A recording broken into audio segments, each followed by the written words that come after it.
Hi guys!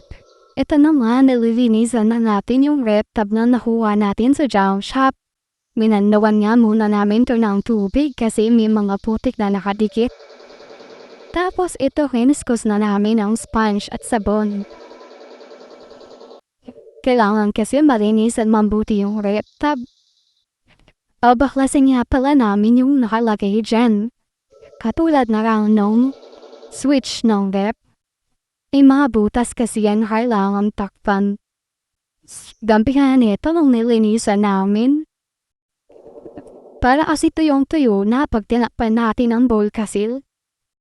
Mabanlawan nga natin ito ng maigi na wala ng matirang sabon. Kinabukasan ako na nga lang nagbaklas ng mga parts dito na hindi na kailangan. Wala rin kasi yung asawa ko para magbaklas. May pasok kasi siya ngayong araw. Ako na rin na naglagay ng bowl kasil. Patutuyuin nga pala natin to ng mga ilang araw para siguradong walang leak. Ayun lang.